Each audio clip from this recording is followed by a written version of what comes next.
কোথায় যাবে ফ্যামিলি লোকজন? এরকম মেয়ে ফাঁসি লাগাইছো, এরকম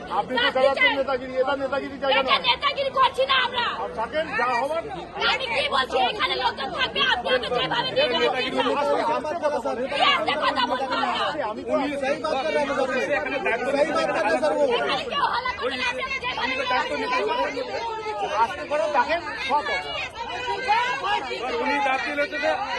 শিলিগুড়ি যে আদালত, সেই আদালত নিয়ে আসে।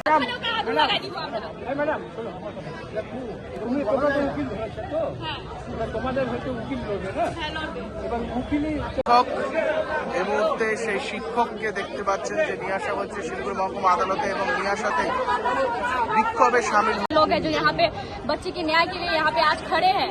और जब तक बच्ची को न्याय नहीं मिलता है, हर डेट पे यहाँ पे आएंगे और जब तक वो फांसी पे नहीं चढ़ जाता है तब तक हम ऐसे ही हमारा आंदोलन जारी रहेगा। अगर यहाँ से हमें न्याय नहीं मिलता है, अगर लड़का कभी भी छूटता है, वो आगे चलकर भी ऐसे ही हमारी बहन बेटी को इसी तरीके से फांसी पे लटकाता रहेगा और ये हम कभी भी बर्दाश्त नहीं करेंगे। उसको हम जहाँ देखेंगे वहाँ पे हम या तो उसको आग लगा देंगे या फिर उसको काट देंगे। सीधी सी बात, अगर यहाँ पे अगर हमें न्याय नहीं मिलता है तो हमें न्याय चाहिए और लड़के को फांसी ही चाहिए। फांसी का बदला हमें फांसी ही चाहिए। প্রায় আমরা 7 দিনের রিমান্ড অ্যাপ্লাই করেছি, পেয়েছি।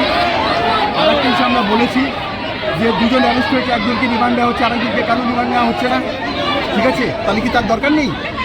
তো সেটাও ওরা অ্যাচিভ করেছে যে না, ওকেও রিমান্ড মানে ওকে নিয়ে প্রপারলি ইনভেস্টিগেশনটা করবে সেই জায়গা থেকে। আর একটা জিনিস হচ্ছে পক্সো একটা মেন জিনিস, যে যা কিছু করুক ডিফেক্টিভ আমাদেরকে খবর দিতে হবে। ওই ক্ষেত্রে খবরটা দেয়নি, তো সেখানেও আন্ডারটেক করলো যে আমাদেরকে খবর দেবে। আমরা কোর্টে গিয়ে বলেছি আজকে যে এটা ম্যাক্সিমাম পানিশমেন্ট ডেথ পানিশমেন্ট দিতে হবে, পরিষ্কার কথা। কতদিনের জন্য রিমান্ডে না হলো? 7 days। মানে দুজনকেই না হলো নাকি প্রথমে একজনকে? শুধু আমির আলীকে কি নেওয়া হলো? আমির আলীকে নেওয়া হলো। আমরা ডিফেক্টের পক্ষ থেকে বলছি শুধু আমির আলী না, ওকেই রিমান্ডে দিতে হবে, নিয়ে প্রপার ইনভেস্টিগেশন করতে হবে, অল পার্সন, কেউ যেন এক্সপেক্ট না করে। আর একটা জিনিস আমাদের আমরা সবাই ছিলাম, জনার্দন যেটা বললো যে এটা তো অ্যামেন্ডমেন্ট হয়েছে উইথ দ্য রুলস, যে তোমাকে ডিফেক্টিভ কন্টেন্টকে অল থিংস ইনফর্ম করতে হবে এবং সেখানে ইনফর্ম করা হয়নি। পিপি আন্ডারটেক করলো দ্যাট উইল ডু।